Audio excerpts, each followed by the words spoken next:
Good morning everyone, कैसे हो आप लोग।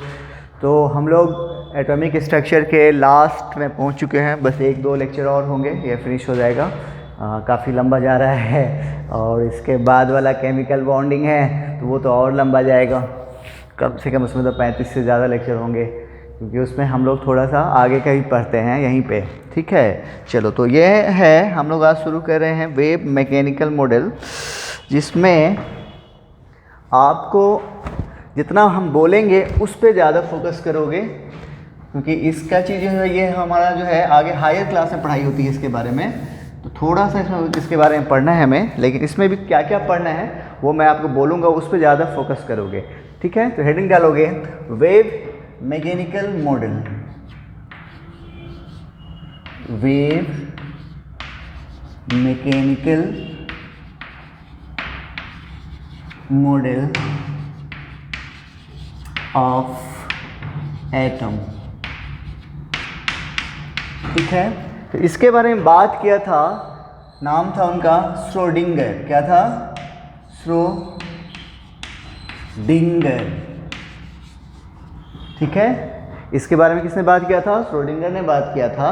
तो इसने एक इक्वेशन दिया था, उसको बोलते हैं श्रोडिंगर वेव इक्वेशन। ठीक है, ये वेव इक्वेशन जो दिया था किसने? श्रोडिंगर ने। वो किस पे बेस्ड था? जो कि सबसे पहला इंपॉर्टेंट पॉइंट यहाँ पे आ जा रहा है कि ये बेस किस पे था। बेस था based on D Broglie concept and Heisenberg's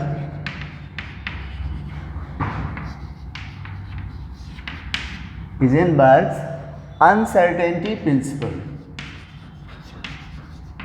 uncertainty principle पहला जो कि इंपॉर्टेंट पॉइंट ये आया कि श्रोडिंगर वेव इक्वेशन किस पे बेस्ड है? डी ब्रॉगली कंसेप्ट और हीजेनबर्ग इक्वेशन पे, अनसर्टेनिटी प्रिंसिपल पे। इक्वेशन क्या था? D square psi by dx square plus D square psi by dy square plus D square psi by D Z square plus 8 pi square m by h square into total energy minus potential energy into psi equal to 0।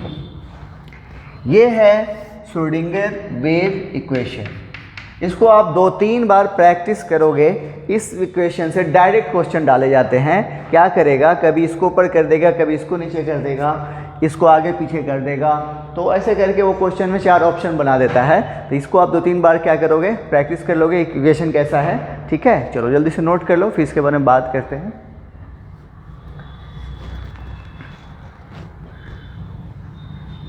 Okay, अब यहाँ पे क्या क्या है ये सब term, उनके बारे में बात करते हैं। इसमें जो सबसे पहले दिख रहा है वो साई दिख रहा है।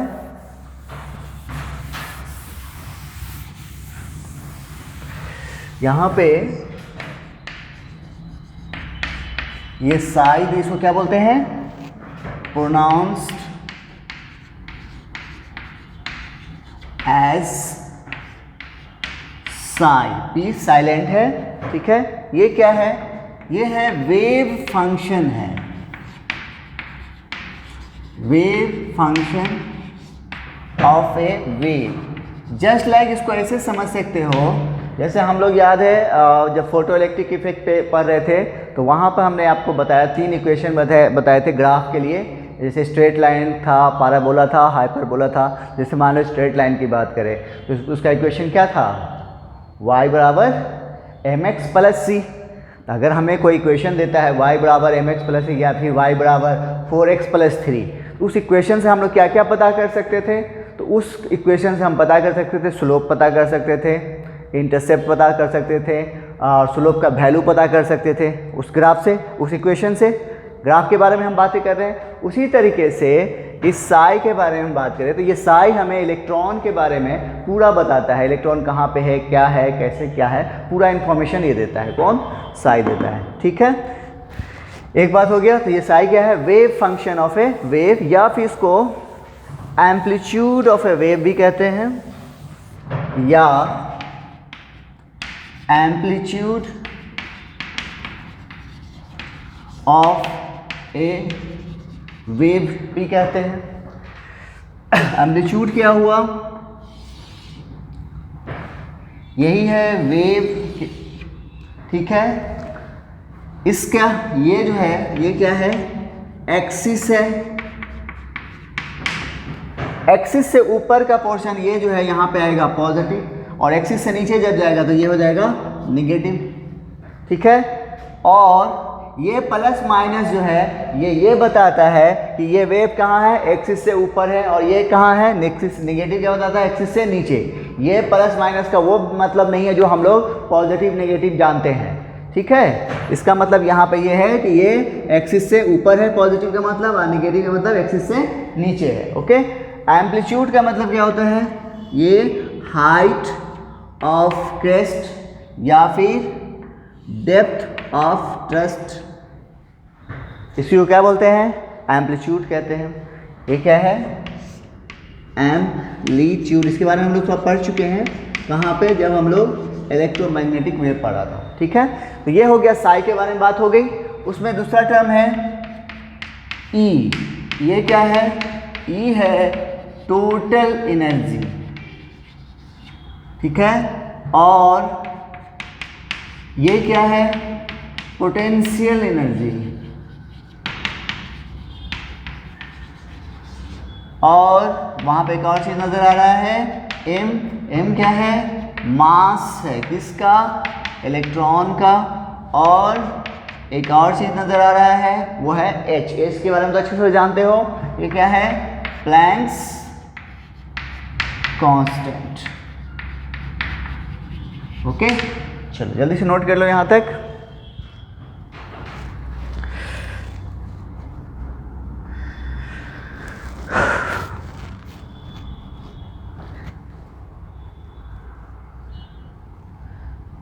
हो गया?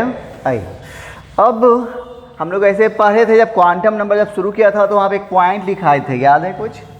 कि हमारे पास क्वांटम नंबर कितने हैं? 4 टाइप के हैं। कौन कौन? Principal, azimuthal, magnetic and spin. तो उसमें वहाँ पे एक नोट करके एक पॉइंट लिखाया था। क्या लिखाया था? कुछ याद है? कि 3 प्रिंसिपल, एजीमुथल और magnetic quantum number derive, mathematically derive है। मतलब वो मैथमेटिकल का, यानी इसी इक्वेशन से डिराइव होता है। किससे? श्रोडिंगर इक्वेशन से। तो लिखोगे n मतलब प्रिंसिपल क्वांटम नंबर, l मतलब azimuthal quantum number, and m magnetic quantum number are derived from Schrodinger equation. Okay, कोई दिक्कत यहाँ तक नहीं? चलो, अब हमारे पास जो साई है, सिग्निफिकेंस ऑफ साई, ये क्या हो सकता है? सिग्निफिकेंस की बात करें तो ये क्या है? पहला तो ये है वेव फंक्शन है ऑफ ए वेव, एक बात। दूसरा बात ये है कि इसका वैल्यू क्या क्या हो सकता है? मे बी पॉजिटिव हो सकता है जब एक्सिस से ऊपर, निगेटिव हो सकता है जब एक्सिस से नीचे, और जीरो भी हो सकता है जब वो कहाँ होगा? एक्सिस के ऊपर होगा। ठीक है, तो अब इस वेव फंक्शन जो है यहाँ साइज के 2 पार्ट है। अब यहाँ जल्दी से नोट करो, हम थोड़ा ऊपर ले लेते हैं।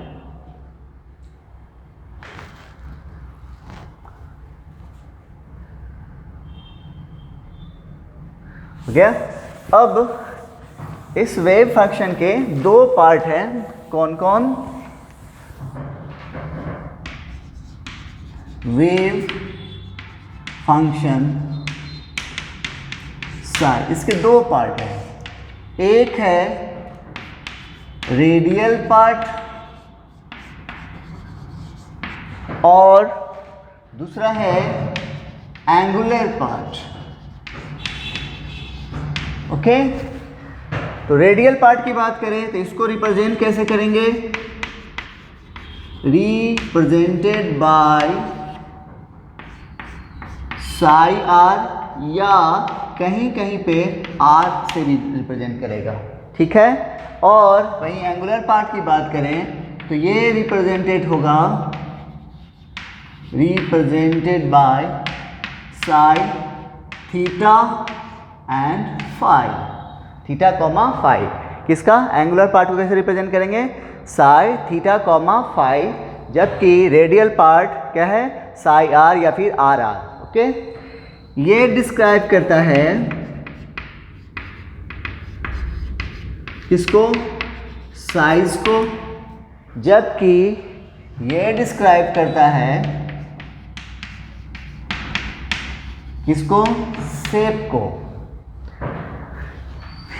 ये डिपेंड होता है, डिपेंड्स ऑन किसके? n यानी principal quantum number and l यानी एजिमुथल क्वांटम नंबर। इसकी बात करें तो ये डिपेंड्स होता है l azimuthal quantum number and m magnetic quantum number. ठीक है, चलो यहां तो जल्दी से नोट कर लो।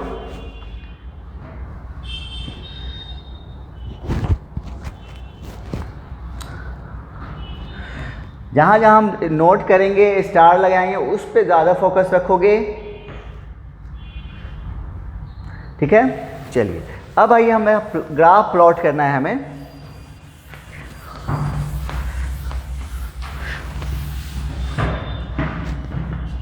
प्लॉट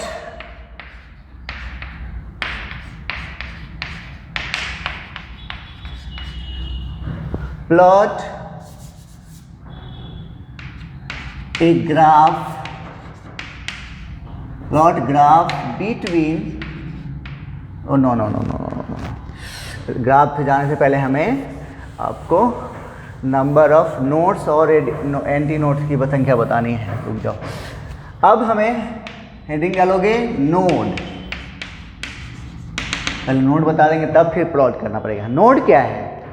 नोड वो रीजन, अब इसको समझना, इसका आपको आगे भी जरूरत पड़ने वाला है। नोड क्या है? नोड वो रीजन है अराउंड द न्यूक्लियस जहां पर इलेक्ट्रॉन के पाए जाने की प्रोबेबिलिटी 0 हो। ऑर्बिटल के बारे में क्या बात हुआ था?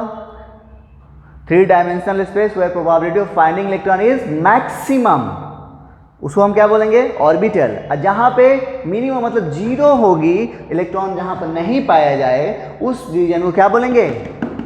नोड कहेंगे। तो लिखोगे इसके बारे में, रीजन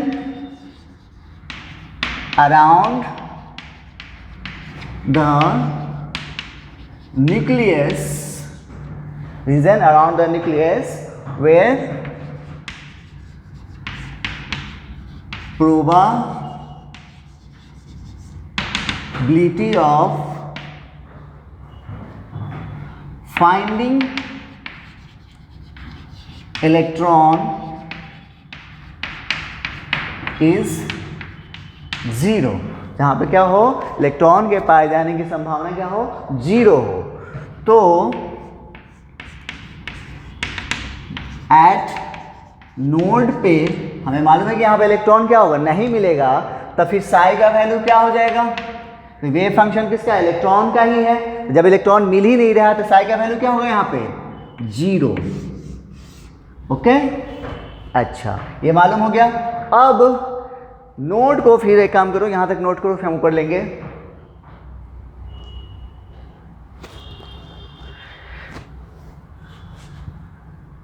ठीक है, अब नोड फिर 2 टाइप के हैं, रेडियल एंड एंगुलर। नोड फिर 2 पार्ट हैं, 2 तरह के हैं। एक है रेडियल नोड, दूसरा है एंगुलर नोड। रेडियल नोड को एक और नाम से जानते हैं एस्फेरिकल नोड, एस्फेरिकल नोड, और इसको एक और नाम से जानते हैं प्लेनर नोड। ओके, अब इसका संख्या हमें निकालना होता है कि हम कैसे निकालेंगे। ठीक है, तो पहले टोटल नोड की बात करें। अगर हमें टोटल नोड्स की संख्या निकालनी होगी तो वो होता है n-1 टोटल नोड्स। अब यहाँ से जो भी हम बता रहे हैं आपको, जो जो नोट कर रहे हैं उस पर ध्यान रखोगे। टोटल नोड्स कैसे निकालोगे? n-1, यहाँ पे n क्या है? Principal quantum number. ठीक है, एंगुलर नोड ये जो होगा एजीमुथल क्वांटम नंबर के बराबर होगा। इसको ध्यान रखने का सबसे अच्छा तरीका देखो, एंगुलर भी ए से शुरू हो रहा है और एजीमुथल क्वांटम नंबर भी ए से शुरू होता है। याद रहेगा, अब एंगुलर नोड किसके बराबर होगा? एजीमुथल क्वांटम नंबर के बराबर। यानी अगर एस की बात होगी तो एस इलेक्ट्रॉन, एस सब सेल में नोड्स की, एंगुलर नोड की संख्या तो कितना हो जाएगा? एस सब सेल में बताओ एल का वैल्यू कितना होता है? 0। तो एंगुलर नोड क्या हो जाएगा? 0 नहीं हो जाएगा। ऐसे ही करेंगे। ओके, और दूसरा कौन है? Radial node. तो रेडियल नोड देखो, तो टोटल नोड ये है, तो टोटल नोड में क्या क्या होगा? ये दोनों होगा, angular nodes plus radial node. तो टोटल नोड्स बराबर एंगुलर प्लस रेडियल। हमें किसका निकालना है? रेडियल। तो क्या हो जाएगा? Total nodes minus angular node नहीं हो जाएगा। तो टोटल नोड्स क्या है? देखो n, इसको सेटअप करोगे तो हो जाएगा n-l-1 करके देख लेना। तो ये हो गया आपको, ये तीनों फार्मूला हमें ध्यान रखने हैं। टोटल नोड्स कैसे निकालोगे? n-1, n क्या है यहाँ पे? Principal quantum number. Angular nodes azimuthal quantum number के बराबर, और रेडियल नोड्स n-l-1। अब जैसे एग्जांपल देखो, हमारे पास है 7s, 7s है, इसमें हमको पता करना है टोटल नोड। टोटल नोड्स बोलो क्या हो जाएगा? हमारे पास फार्मूला क्या है? n-1। तो n का वैल्यू यहाँ पे क्या है? 7 है। 7-1 कितना हो गया? 6। एंगुलर नोड वो किसके बराबर होगा? l के बराबर। l का वैल्यू यहाँ पे कितना है? s के लिए l का वैल्यू क्या होता है? 0। तो यहाँ हो गया 0। ओके, और दूसरा है रेडियल नोड। बोलो फार्मूला क्या है? n-l-1। n का वैल्यू 7, l का वैल्यू 0 और -1 कितना हो गया? 6 आ गया। ऐसे भी देखो तो टोटल नोड्स का वैल्यू क्या था? 6 था। एंगुलर नोड्स 0 हुआ तो ऑब्वियसली ये कितना आना था? 6 आना था। ऐसे भी आ गया, उससे भी आ सकता था। ठीक है, एक एग्जांपल और ले लेते हैं, 3D। चलो बोलो, टोटल नोड क्या हो जाएगा? n-1। n का वैल्यू कितना है यहाँ पे? 3 और -1 कितना हो गया? 2। टोटल नोड्स आपके पास आ गया 2। एंगुलर नोड किसके बराबर होगा? l के बराबर। तो l का वैल्यू d के लिए कितना होता है? 2। तो एंगुलर नोड कितना हो गया? 3D में 2 हो गया। और रेडियल नोड, रेडियल नोड देखो टोटल नोड कितना है? 2। एंगुलर नोड ही 2 आ चुका है, इसका मतलब ये 0 आने वाला है। देखो आ जाएगा n-l-1। n का वैल्यू 3, l का वैल्यू 2, -1 देखो 0 आया। ठीक है, तो निकाल लोगे? चलो जल्दी से नोट कर लो यहां तक।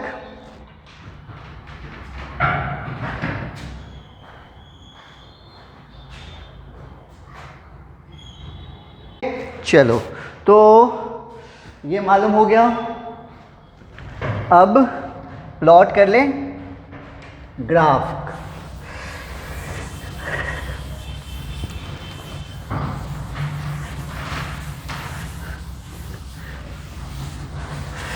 नाउ हेडिंग डालेंगे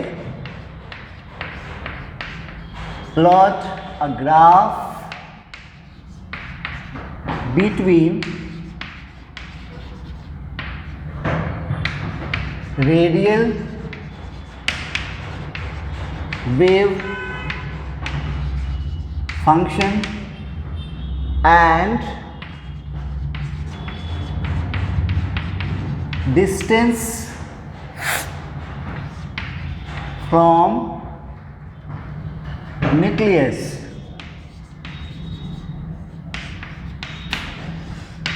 किसके बीच में अब हम प्लॉट करना है ग्राफ? रेडियल वेव फंक्शन और डिस्टेंस फ्रॉम न्यूक्लियस। ये ड्रॉ करने से पहले एक पॉइंट हम जानेंगे। For S orbital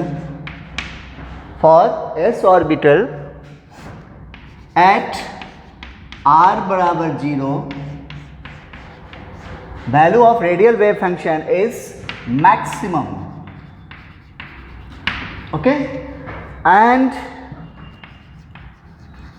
for p, d and f orbital at r बराबर 0 रेडियल वेव फंक्शन का वैल्यू होगा 0।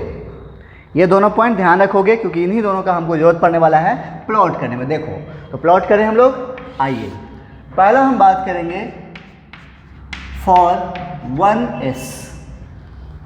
इसके लिए ध्यान से समझना कि अब यही जो है हम बता रहे हैं ये बड़ी इंपॉर्टेंट है। यहाँ से यहीं से ग्राफ से क्वेश्चन ज़्यादातर आते हैं। फॉर हमें पूछ रहा है 1s के लिए हमें ग्राफ ड्रॉ करना है, ठीक है।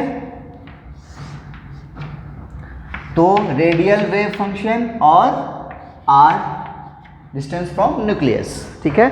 हमने यहाँ पे इसलिए लिया है कि यहाँ पे हो सकता है ये ग्राफ नीचे आ जाए, इसलिए ऐसा किया हुआ है, ठीक है। अब आइए तो फॉर s के लिए, s ऑर्बिटल के लिए एट r बराबर 0 यानी यहाँ पे जब 0 होगा तो इसका वैल्यू क्या होगा? मैक्सिमम। यानी s ऑर्बिटल के लिए ग्राफ कहाँ शुरू होगा? मैक्सिमम से शुरू होगा। पहला पॉइंट तो ये मालूम हो गया। एक बात, क्या अब इसमें रेडियल नोड की संख्या कितनी होगी? पहले हमें वो निकालना पड़ेगा। रेडियल नोड फार्मूला क्या है? n minus l minus 1।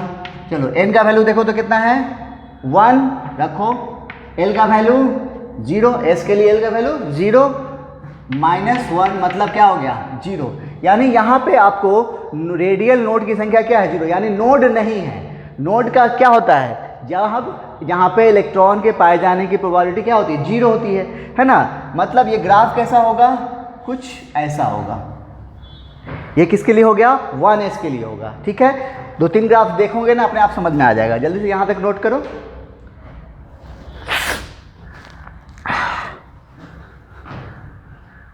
ठीक है। अब आइए फॉर 2s के लिए हम बात करें। फॉर 2s, फॉर 2s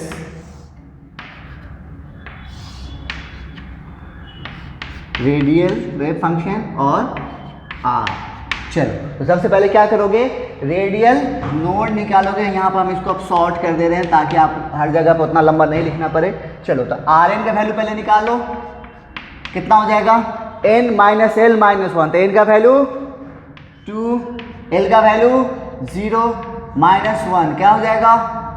कितना आ गया? देखो तो 1 आ गया। यानी यहाँ पे आपको एक रेडियल नोड आया है। यानी एक जगह ऐसी आई है जहाँ पे इलेक्ट्रॉन की प्रोबेबिलिटी पाए जाने की क्या है? 0 है।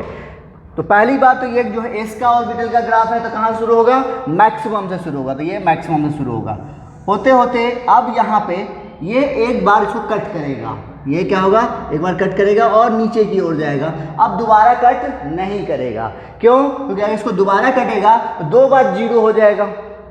रेडियल नोड कितना हो जाएगा? 2 हो जाएगा। लेकिन हमारे पास रेडियल नोड है कितना? 1। तो ये जो जहाँ पर कट किया इसी को हम बोलते हैं रेडियल नोड। और इसकी ये क्या है? एक्सिस से ऊपर है तो ये हो जाएगा पॉजिटिव और ये हो गया निगेटिव। समझ में आया? जल्दी से नोट कर, नहीं नोट मत करो, अभी और कर देते हैं तब समझ में आ जाएगा। अब आते हैं हम लोग 3s में। समझते चलना, ठीक है। और हम लोग 3s की बात करते हैं। चलो तो सबसे पहले रेडियल नोड की संख्या बताओ कितना हो जाएगा? रखो फार्मूला इसमें। n का वैल्यू 3, l का वैल्यू 0, 1 कितना हो गया? 2 हो गया। अब यहाँ पे आपके पास रेडियल नोड कितना है? 2 है। यानी अब इस एक्सिस को 2 बार कट करेगा। ठीक है, कैसे कट करेगा देखो।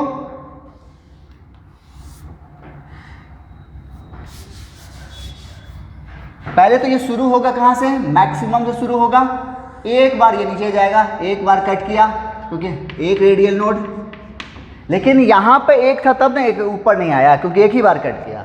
लेकिन यहाँ पे क्या है, दो नोड है, इसका मतलब इसको क्या होगा, एक बार फिर आना पड़ेगा ऊपर, तभी कट करेगा। तब यहाँ पे अब ये हो गया, अभी ये भी हो गया रेडियल नोड। तब इस तरह से यह कितना आया, देखो यहाँ पर दो रेडियल नोड हुआ तो यहाँ पे क्या हो जाएगा, ये प्लस, ये माइनस और ये प्लस। समझ में आया? चलो जल्दी से आप नोट कर लो।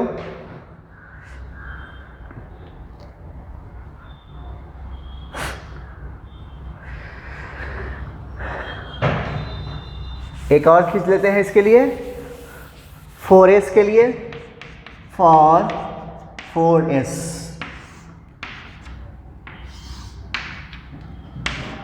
रेडियल वेव फंक्शन और r। चलो पहले सबसे पहले क्या करोगे, रेडियल नोड की संख्या निकालो। तो क्या है फॉर्मूला, n माइनस n का वैल्यू 4, l का वैल्यू 0 1, कितना आ गया 3। यानी आपको 3 बार इस एक्सिस को कट करेगा।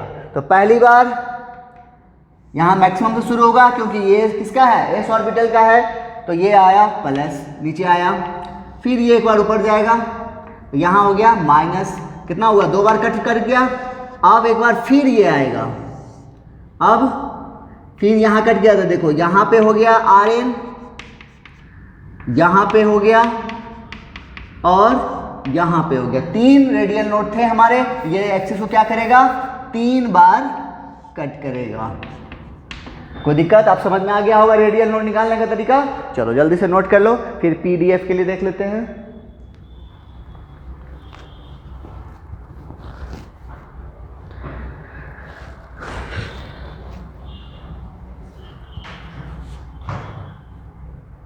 हो गया।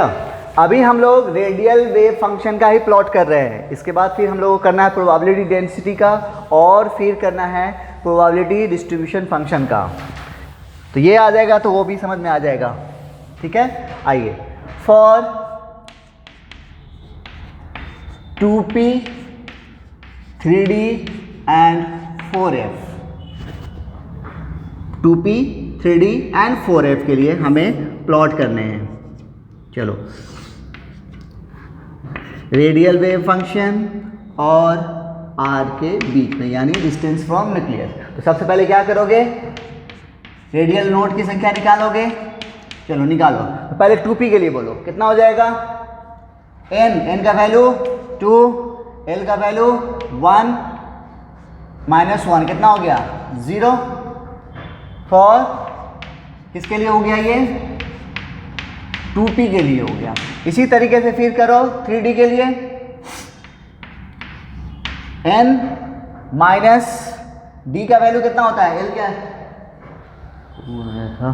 d का वैल्यू l के लिए कितना होता है, बोलो 2 माइनस 1, कितना हो गया, देखो ये भी 0 हो गया फॉर 3d। और फिर इसी तरह से करो किसके लिए, 4f के लिए, कितना है, n का वैल्यू 4 माइनस l का वैल्यू f के लिए कितना होगा 3 माइनस 1, देखो तो कितना हो गया, ये भी 0 हो गया फॉर 4f। यानी 2p के लिए ड्रॉ करो, 3d के लिए करो, या फिर 4f के लिए करो, तीनों के लिए आपको रेडियल नोड की संख्या क्या है, 0 है। मतलब ग्राफ जो है इस एक्सिस को कट नहीं करेगा, पहला बात तो ये हुआ। उसके अलावा 2p, d और f ऑर्बिटल के लिए ग्राफ कहाँ से शुरू होगा, जब एट r का वैल्यू 0 होगा तो इसका वैल्यू भी क्या होगा, 0 होगा। मतलब ये ग्राफ यहाँ से शुरू होगा और ऐसा ही, यानी इसको कट नहीं करेगा। ठीक है, चलो जल्दी से नोट करो, तो आगे बता रहे हैं।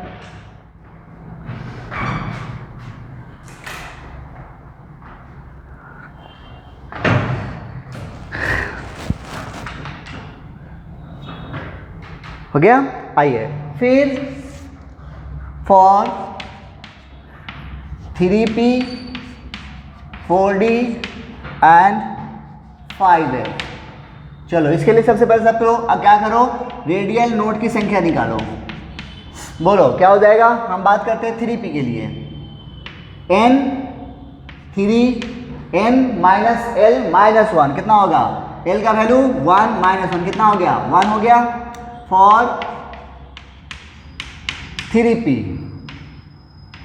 ओके चलो फिर इसके लिए निकालो 4 माइनस 2 माइनस 1, 2 मतलब l का वैल्यू d के लिए क्या होता है 2 होता है, कितना हो गया, फिर यहाँ पर भी आ गया, यहाँ ये किसके लिए हो गया 3d के लिए, और फिर उसके लिए निकालो 5 माइनस 3 माइनस 1, देखो यहाँ पर भी क्या हो गया फॉर 5f।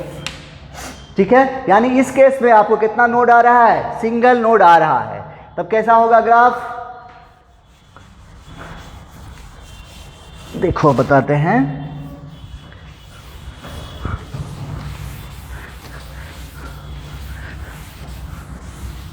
तो आपका ग्राफ कैसा हो जाएगा,